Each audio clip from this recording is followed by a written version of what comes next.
There's this issue of the nomination of CS education. You know, a CS is basically an administrator. Look at my brother Mashogu, the last CS. He was far from anything education. He was a provincial administrator. So what we should actually look into in matters, more so when one is a CS, is the level and the ability to execute and perform as a proper administrator. I know, and every other person knows, education sector is not a walk in the park.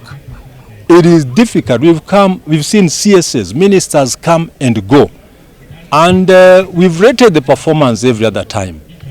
It is not something simple, and majorly because matters education is basically funding.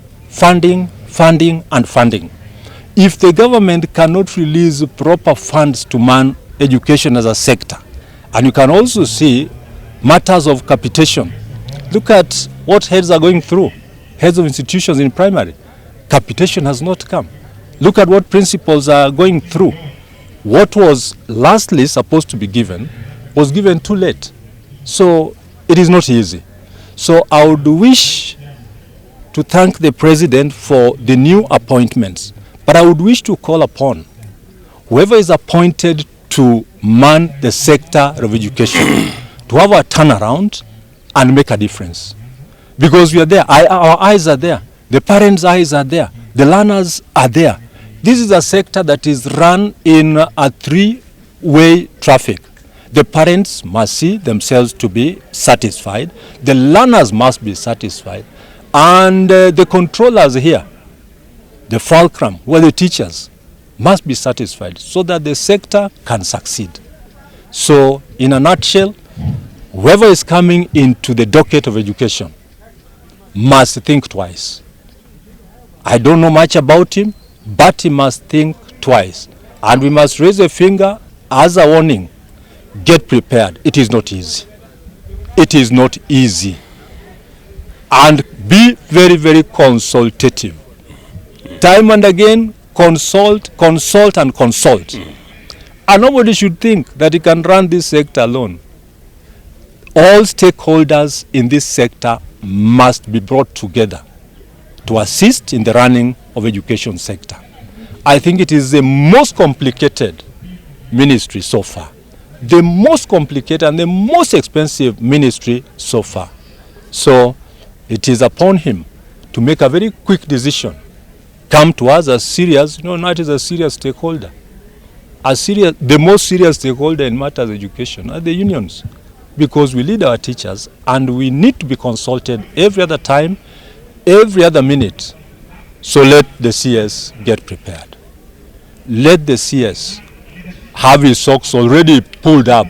It's a question of starting and then you're told, pull up your socks. Come into this ministry when your socks are already pulled up and your sleeves are already rolled to start work. We want success in this sector. Thank you. Kenya is at the crossroads. One year Kiki. Kenya is at the crossroads. And I've been a major campaigner and it has not come to light. And I've been saying without hesitation, ya kwamba kabla watu wajatafutia kazi, tuone namna ya kupatia wenzetu wengine nafasi nzuri.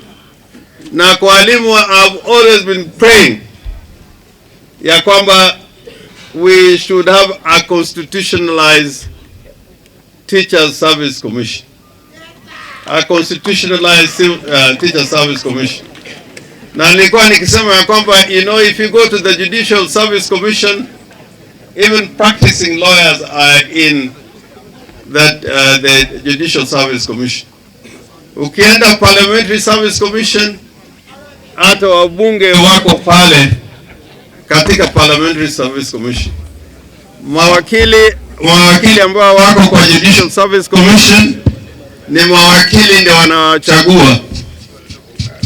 Kule bunge wale wenzetu wako kwa Parliamentary Service Commission ni wabunge ndio wanawaweka huko. So I'm looking for a day, and if we work together, that we should have a parliament, a teachers service commission, in which the membership is determined and elected by teachers, which is elected by teachers. Juzi kama mawakili tumepiga kura ya wale mawakili ambao wako kwa Judicial Service Commission. So why are teachers not allowed to run their own commission? Even the Speaker of National Assembly is the chairman of the Parliamentary Service Commission. The Chief Justice ndio president ama mwenyekiti wa Judicial Service Commission. Ni kwa nini Collins huyu hawezi kuwa chairman ya Teachers Service Commission? Apatiwe makarani na walimu wengine muwe na commission ambayo itahudumia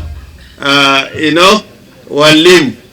Lakini in my estimation, the Teachers Service Commission is more of an agent of the executive, more than being an agent of teachers. You need a commission which is more of an agent of the teachers.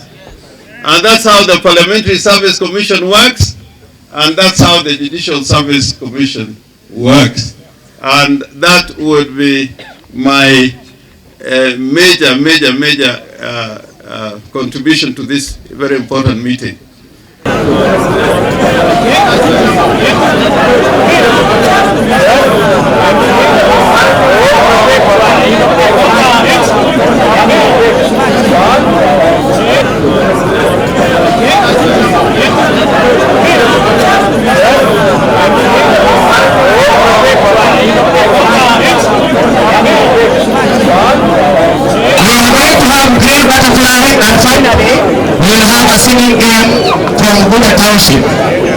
Yes.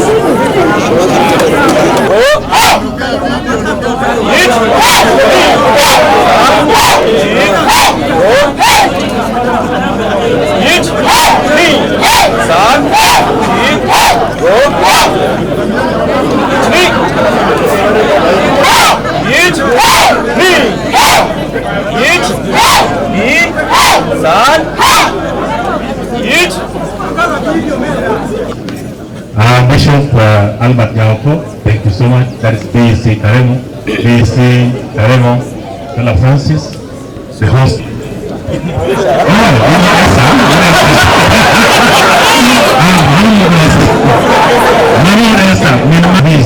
Thank you so much. You are in the kitchen, very good. Okay. Let us put the hand up in the kitchen trying to sort out a few things. BC,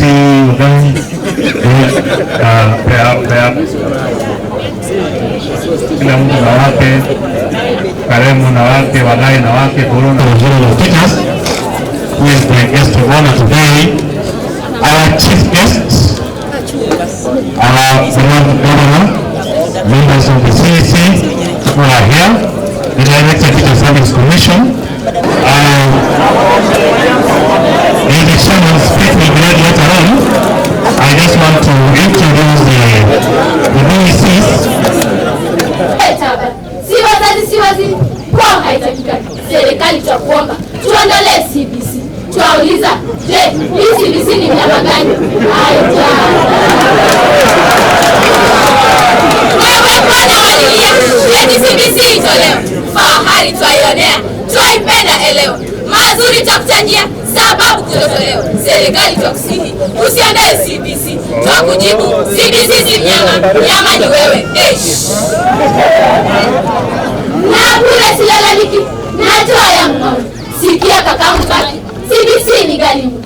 Vifaa havinunuliki, kwani bei yake ndio.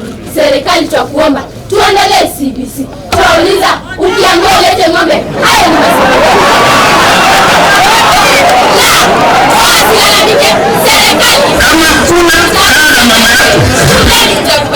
Vifaa mshughulike, kutengeneza sitati. Serikali twakusihi, usiandae CBC. CBC. Twauliza, tangu lini shuleni twauliza ng'ombe ama ng'ombe ni wewe?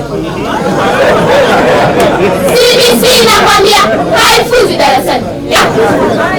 Bwana wachemkaji. Bwana genzi. Bwana genzi. Nani? Zoe tige.